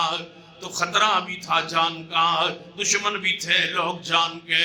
جب شیخ الاسلام رحم اللہ کو پتا چلا مجھے قادیان بلانے کی دعوت دے رہا ہے تو حضرت شیخ الاسلام چل پڑے۔ لوگوں نے روکا، ورکروں نے روکا، جماعتیوں نے روکا، علماء نے روکا، نہ جاؤ وہاں قادیانیت کا دور ہے، آپ کی جان کو خطرہ ہے۔ فرما نہیں میں جاؤں گا۔ جا کے قادیان میں داخل ہوئے، تبھی تو فاتح قادیان کہا جاتا ہے، وہاں جا کے داخل ہوئے، پیغام بھیجا مرزا میں آ گیا ہوں، مرزا میں آ گیا ہوں، مرزا میں آ گیا ہوں، لہذا تیار ہو جا دلائل دینے کے لیے اور اپنا دفاع کے لیے تیار ہو جا۔ مرزے نے سنا تو کانپتے کانپتے پیغام بھیجا کسی حق، کہنے لگا وہی آئی ہے، یہ ثناء اللہ آ رہا ہے، گل نہیں کرنی، وہی آ گئی ہے، بغیر اطلاع کی آئے ہو تو، لہذا مجھ پر رات کو وہی آ گئی ہے کہ میں ثناء اللہ سے بات نہیں کرنی، مناظرے ختم، مجادلے ختم، مباحثے ختم، میں نہیں کر سکتا اس لیے کہ وہی آ گئی ہے۔ تو جب نبی کو نعوذ باللہ جھوٹے نبی کہتا ہے مجھ کو وہی آ گئی، یہ ایسا ہی ہے جیسے ایک بزرگ نے بڑی پیاری بات لکھی ہے اور لکھی ہے سچی لیکن ہے لطیفے کی طرح۔ فرمان لگے ایک بندہ تھا، اس نے نبوت کا دعویٰ کیا، بادشاہ کو پتہ چلا کہ اس نے نبوت کا دعویٰ کیا، اس کو بلایا، تو نے نبوت کا دعویٰ کیا، اس نے کہا جی میں نہیں کیا۔ اس نے کہا اپنے کپڑے تو دے دیا، پرانے پھٹے تیرے کپڑے ہیں، روٹی کب کی کھائی ہے؟ اس نے کہا کئی دن ہو گیا نہیں کھائی۔ اس نے غلاموں کو بلایا، ملازموں کو بلایا، اس کو کپڑے پہناؤ، یہ نبی بنا ہے، تو اس کو ذرا اچھے کپڑے پہنائے، کہنے لگے جی کپڑے پہنا دیے، فرمایا اس کو 3 دن کے لیے بھیج دو کچن کے اندر، وہاں کھانے وانوں کا انتظام کرا دو، جو چاہے کھائے پیئے۔ وہ وہاں چلا گیا، 3 دن کھاتا پیتا رہا۔ 3 دن کے بعد بادشاہ نے کہا اس بلاؤ اس کو جس نے نبیوں نے کا دعویٰ کیا تھا۔ وہ آیا بادشاہ کے سامنے، بادشاہ نے پوچھا 3 دن ہو گئے تم کچن میں ہو، کوئی وہی بھی آئی ہے؟ اس نے کہا جی ایک ہی وہی آئی ہے۔ اس نے کہا کیا؟ اس نے کہا مجھے وہی آئی ہے کہ بس یہیں رہو، کچن میں ہی رہو، یہی وہی آئی ہے کہ کچن میں ہی رہو، کچن جو نہ ایک کچن سے نہ نکلنا، یہی رہنا۔ سن لیجئے مرزا قادیانی کہتا ہے وہی آ گئی ہے، میں مولانا ثناء اللہ سے بات نہیں کروں گا۔ جب آپ واپس تشریف لائے، فاتح قادیان کی حیثیت سے قادیان فتح کر کے واپس تشریف لائے، تنگ آ گیا، پھر جا کے جناب کے اشتہار چھاپا، اشتہار میں لکھا اے مولوی ثناء اللہ میں تنگ آ گیا ہوں، تیرے دلائل سے تنگ آ، تو مجھے لوگوں کو مجھ سے متنفر کرتا ہے، دور کرتا ہے، میں اتنا تنگ آ گیا ہوں، اتنا پریشان ہو گیا ہوں، میں اب چاہتا ہوں اللہ کی عدالت میں فیصلہ ہو جائے، لہذا روز روز کی مباحثے جھگڑے ختم ہو جائے، میں مبالغے کی آپ کو دعوت دیتا ہوں، بس آپ کے آنے کی ضرورت نہیں ہے، آنے کے سامنے آ جاؤں یہ تو نہیں ہو سکتا، مجھے پر وہی آئی ہے، مباحثے مواجدے ختم،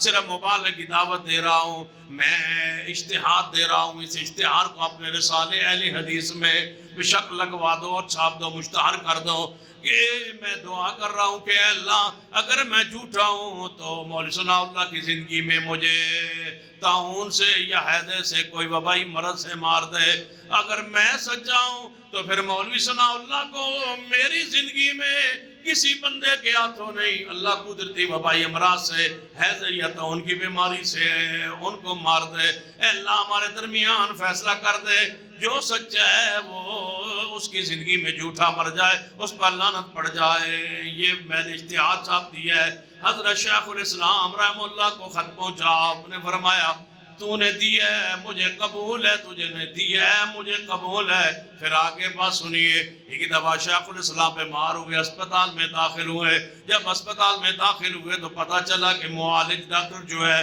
وہ مرزائی ہے۔ لوگوں نے کہا آپ نے مرزے کی دعوت مبارک قبول کی ہے، کہیں ایسا نہ ہو ڈاکٹر کو پتہ چل جائے یہی ہے مولوی ثناء اللہ مرزری، وہ زہر کا ٹیکہ نہ لگا دے، لہذا یہاں سے نکل چلتے ہیں کسی اور ہسپتال میں۔ فرمایا اگر پہلے پتہ ہوتا یہاں نہ آتے، اب نکلوں، اب میں یہاں سے نکل پڑوں تو سن لو، پھر تو میرا عقیدہ ختم نبوت پر ایمان کامل نہ ہوا۔ کیوں؟ اگر یہ مجھے ٹیکہ بھی لگا دے مجھے موت نہیں آ سکتی جب تک مرزا نہ مرے۔ کیوں؟ فرما گئے یہ ہادی، فرما گئے یہ ہادی۔ ایسے کئی بندے گزرے ہیں۔ سمندری کے ایک بستی میں ایک مجھے حافظ محمد صدیق رحمۃ اللہ علیہ میرے چند سال ہوئے ہیں وہ فوت ہوئے، یہاں پر غالباً میں نے ایک مرتبہ پہلے بھی واقعہ سیالکوٹ میں بیان کی ہے، سنیے۔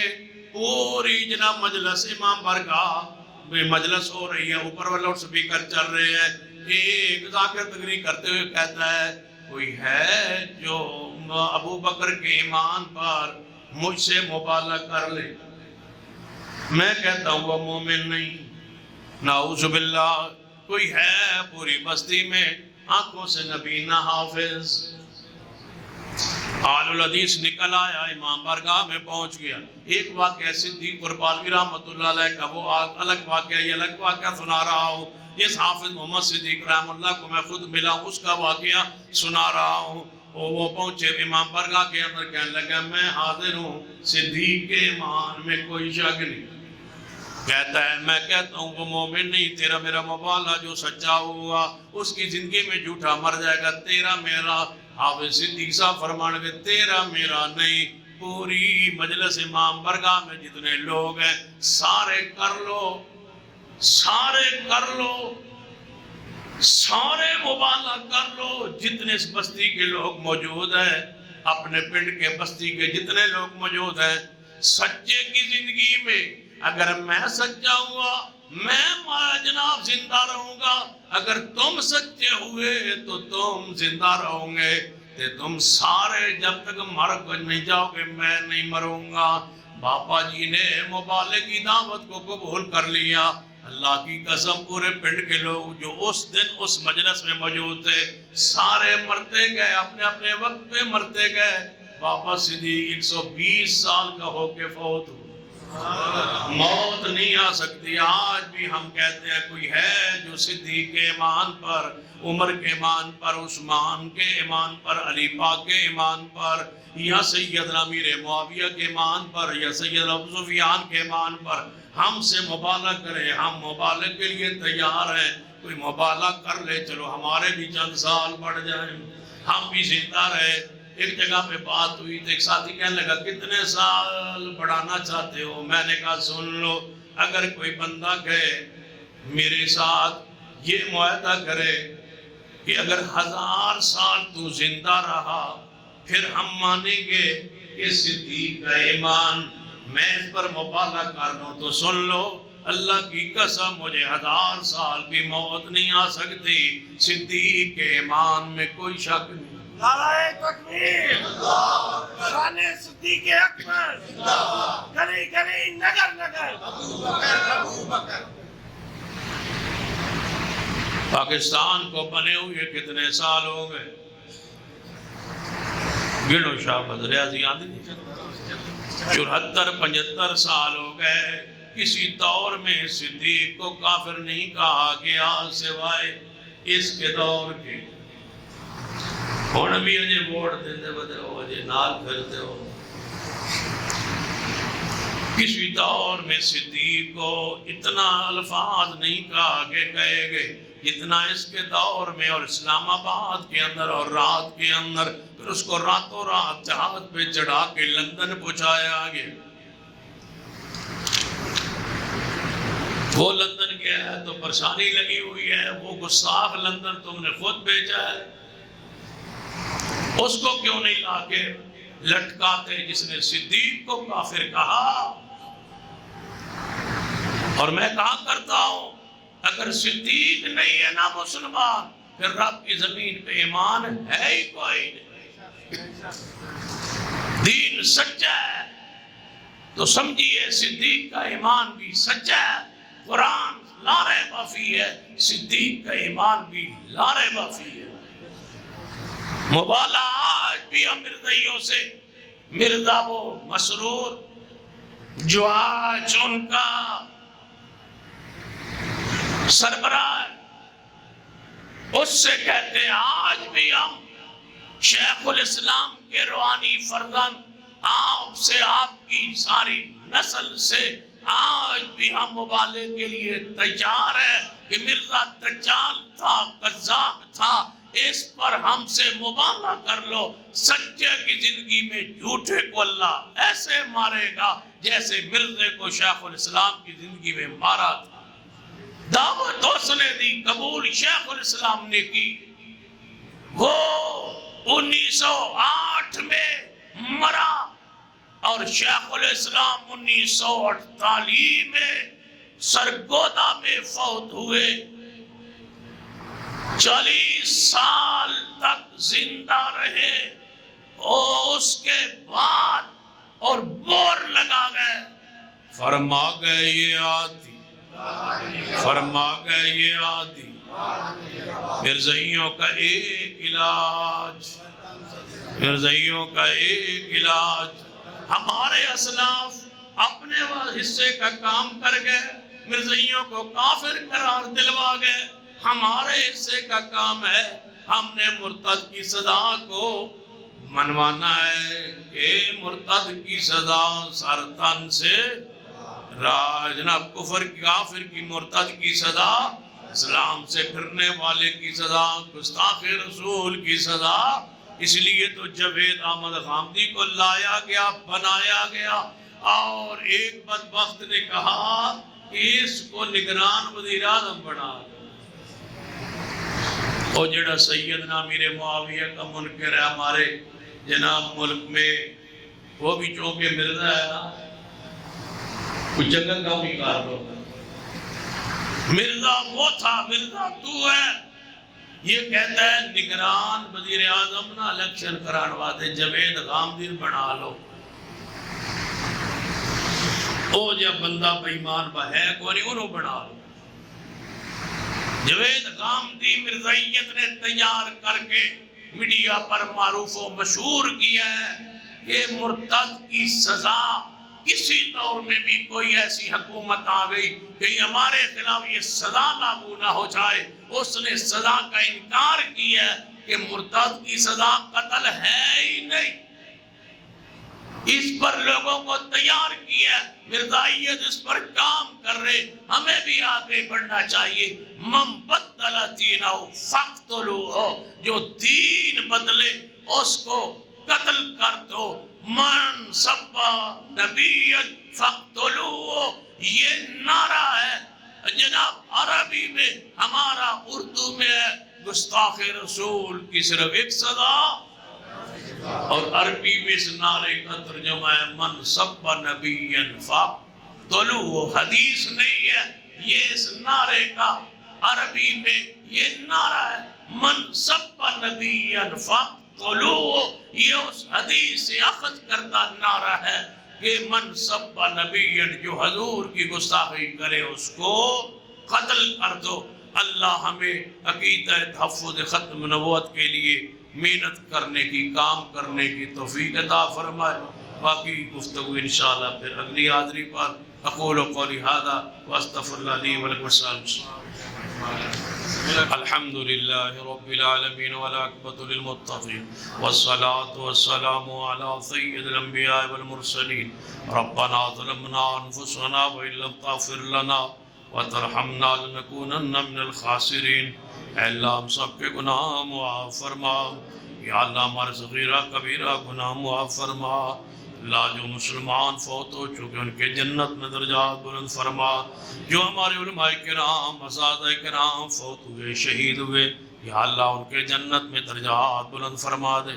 جو تیرے بندے بیمار ہیں شفا کاملہ عاجلہ عطا فرما، اللہ بیماروں کو شفا عطا فرما۔ ہماری اولادوں کو والدین کا فرما بردار بنا، ہماری اولادوں کو ہماری آنکھوں کی ٹھنڈک بنا۔ جن کی اولاد نہیں ہے یا اللہ اپنی رحمت سے نیک اولاد عطا فرما۔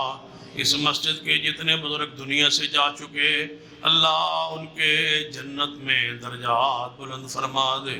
اللہ جنہوں نے یہ پروگرام کرا محنت کی تعاون کیا خرچ کیا، اللہ ان کے مال میں رزق میں اولاد میں برکتیں عطا فرما۔ یا اللہ ہماری دعائیں اپنی برگاہ میں قبول فرما لے۔ اللہ ہمارے ملک کو خیر سلامتی عطا فرما، بیرونی اندرونی خطرات سے محفوظ فرما، داخلی خارجی ہر ماہ سے اللہ اس کو کامیابی عطا فرما۔ اس ملک میں اسلام کا، دین کا، شریعت کا بول بالا فرما، ہر قسم کی وبائی امراض سے ہمارے ملک کو محفوظ فرما۔ اللہ کشمیر کے مجاہدین کی مدد فرما، اللہ کشمیریوں کو آزادی والی نعمت عطا فرما۔ جو یاسین ملک کو سزا ہوئی اللہ اس سزا کو ختم کرنے کے وسائل تو آپ پیدا فرما دے۔ اللہ ان کی حفاظت فرما، جتنے بھی وہاں جہاد کر رہے ہیں اور کفر کے خلاف اللہ معاذ کر جناب قائم کر کے کھڑے ہیں، اللہ ان کو کامیابی عطا فرما۔ فلسطین کے مجاہدین کی مدد فرما، اسرائیل کو نیست و نابود کر دے اللہ اہل فلسطین کو آزادی والی بیت المقدس کو آزاد فرما دے ربنا تقبل منا انک انت السمیع العلیم وصلی اللہ تعالی علی رسول خیر خلق محمد وعلی آلہ وصحبہ اجمعین